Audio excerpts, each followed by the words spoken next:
हरे कृष्णा। आप सभी श्रद्धालुजनों का स्वागत है वैशाख मास की इस दिव्य कथा श्रृंखला में।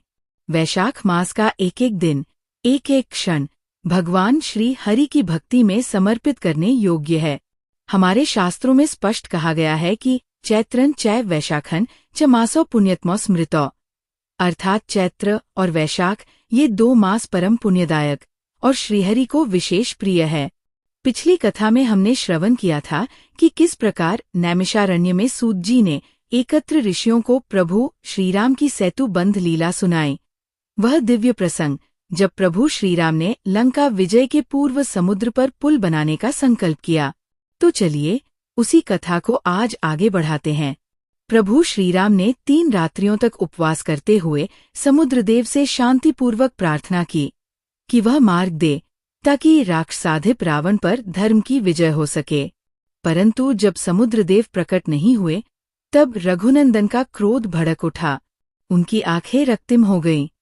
उन्होंने लक्ष्मण से कहा, हे सौमित्र, अब मैं अपने तीव्र बाणों से इस उद्दंड सागर को नष्ट कर डालूंगा। इसे दंड देना आवश्यक है।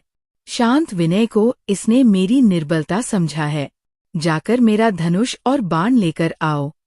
मैं इसे सुखा दूंगा ताकि मेरी वानर सेना पैदल पार कर सके। और जैसे ही भगवान श्रीराम ने अपने भयानक बाण छोड़े, दिशाएं कांप उठीं। समस्त प्रकृति हिल गई।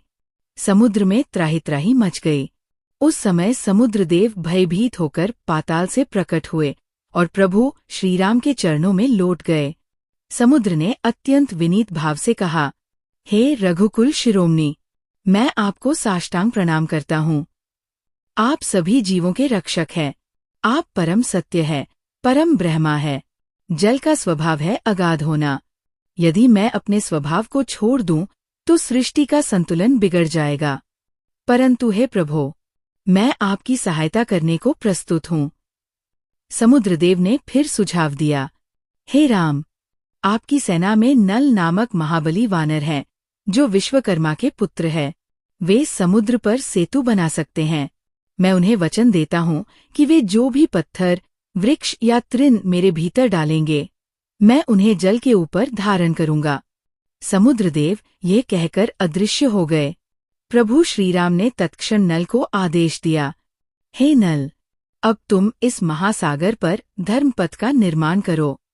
नल ने विनम्रता से कहा, प्रभो, मेरे जन्म के समय ही विश्वकर्मा ने मेरी माता को वरदान दिया था कि मैं शिल्पकला में उनके समान निपुण रहूंगा।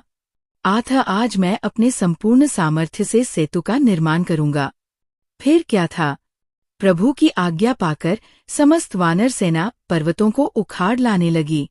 विशालकाय वानर गरुड़ के वेग से वृक्ष, पत्थर और शिखर समुद्र किनारे लाते गए और नल ने अपने दिव्य कौशल से समुद्र पर 10 योजन चौड़ा और 100 योजन लंबा एक पवित्र सेतु बना दिया।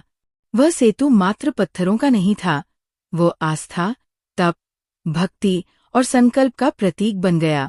जैसे ही ये दिव्य पुल बना, वो स्थान दर्भशयन के नाम से प्रसिद्ध हो गया।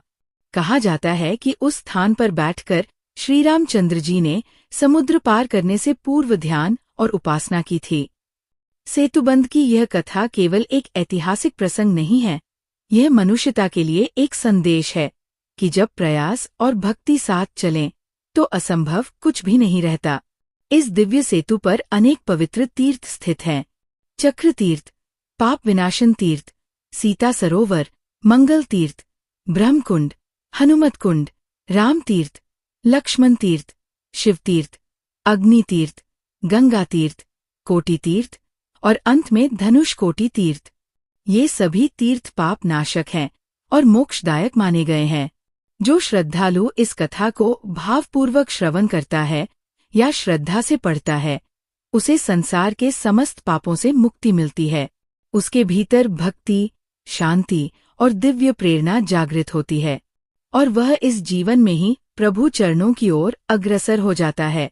तो हे प्रियजनों, ये थी आज की वैशाख मास की विशेष पौराणिक कथा, श्रीराम सेतुबंध लीला।